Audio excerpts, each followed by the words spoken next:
What is the meaning of the church అంటే సంఘము అంటే నిరీక్షణ. సంఘము అంటే నిరీక్షణకు ఆధారమైనది. యోహాను సువార్త అక్కడే 14వ అధ్యాయం 3వ వచనాన్ని ఒకసారి గమనించండి. నేను వెళ్ళి మీకు స్థలము సిద్ధపరచిన ఎడల నేనుండు స్థలములో మీరును ఉండులాగున మరలా వచ్చి నా యొద్ద నుండుటకు మిమ్మును తీసుకొని పోవుదును.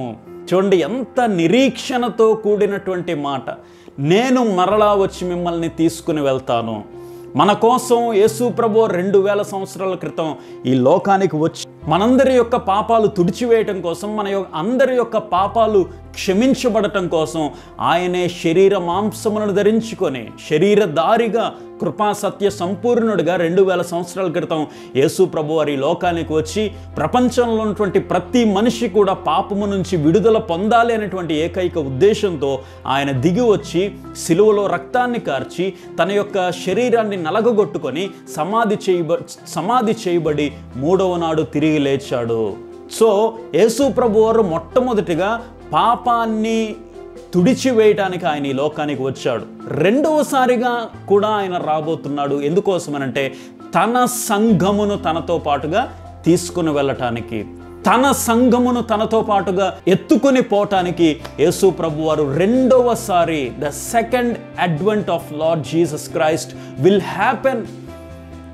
బైబిల్లో ఉన్నటువంటి ప్రతి మాట కూడా, ప్రవచనము కూడా, క్రీస్తు పూర్వంలో వ్రాయబడినటువంటి ప్రవచనాలు ఏ విధంగా అయితే క్రీస్తు శకములో నెరవేర్చబడ్డాయో, బైబిల్ గ్రంథంలో వ్రాయబడినటువంటి మాటలు ఏ ఒక్కటి కూడా తప్పు కాదు. ఎందుకోసమనంటే ఇప్పటి వరకు కూడా బైబిల్ చెప్పినటువంటి ఏ మాట కూడా తప్పుగా లేదు. ప్రతి మాట కూడా నెరవేర్చబడింది, ప్రతి ప్రవచనము కూడా నెరవేర్చబడింది, ప్రతి మాట కూడా మన ప్రభు అయినటువంటి యేసుక్రీస్తు ప్రభువారిలో నెరవేర్చబడింది.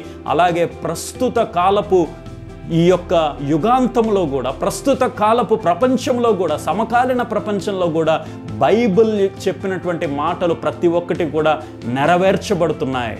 సో సంఘము యొక్క నిరీక్షణ ఏంటి అనంటే, ఇప్పుడు సంఘ విశ్వాసులుగా ఉన్నటువంటి మన యొక్క నిరీక్షణ ఏంటి అనంటే, మన ప్రభు అయిన యేసు ప్రభువారు రెండవసారి వస్తాడు అని చెప్పి బైబిల్ చెప్పింది కదా. ఆ మాట ఖచ్చితంగా 100 to 200% ఇట్ విల్ హ్యాపెన్. నేను మీకోసం వెళ్తున్నాను, మీకోసం స్థలము సిద్ధపరచడానికి నేను మీకోసం వెళ్తున్నాను. నేను మరలా వచ్చి మీరు నాతో ఉండులాగున నేను మిమ్మల్ని తీసుకుని వెళ్తాను అని వాగ్దానం చేసినటువంటి దేవుడు మనకున్నాడు. ఆ నిరీక్షణతో సంఘము బ్రతకాలి, సంఘము ముందుకు సాగాలి.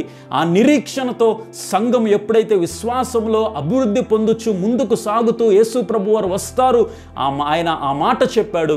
ఆ నిరీక్షణతో ముందుకు సాగుతూ వస్తున్నప్పుడు ఒక రోజున యేసు ప్రభు వారు తన యొక్క రెండవ రాకడలో వచ్చినప్పుడు ప్రతి ఒక్కరూ కూడా ఎవరైతే నిరీక్షణతో ఉంటారో, ఎవరైతే యేసు ప్రభు యొక్క రెండవ రాకడ వరకు ఆయన కోసం సాక్షులుగా ఈ లోకంలో జీవిస్తారో వారు రెండవ రాకడలో ఆయనతో పాటు ఉంటారు అనే విషయాన్ని మనం గమనించాలి. సో సంఘములో నిరీక్షణ ఉంది.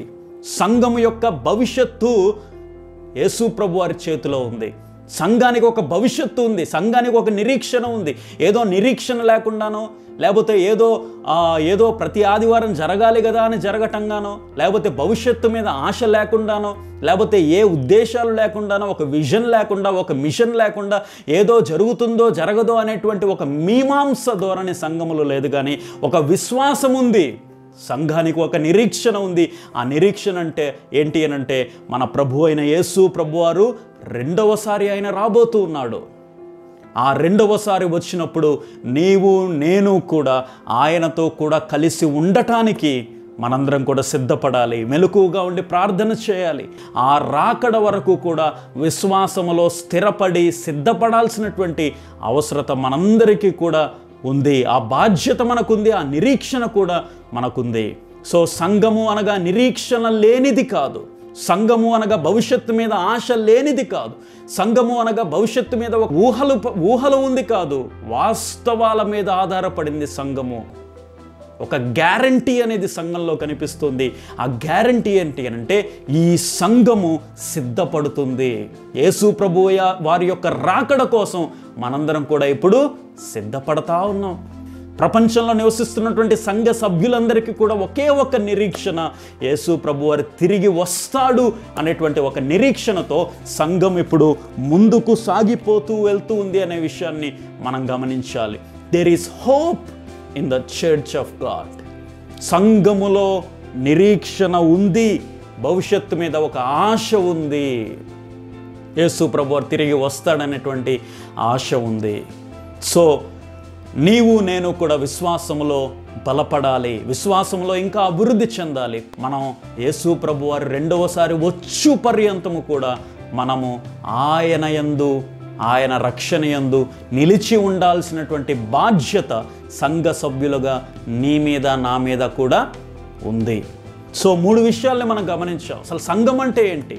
సంఘం అంటే లోకం నుంచి ప్రత్యేకించబడినటువంటి ఒక ప్రజల యొక్క సమూహమని, అలాగే సంఘం అంటే సంఘానికి క్రీస్తు శిరస్సుగా ఉంటాడని, అలాగే సంఘం అంటే సహవాసమని, అలాగే సంఘం అంటే నిరీక్షణ అని అనేక విషయాలను మనం చూసాం.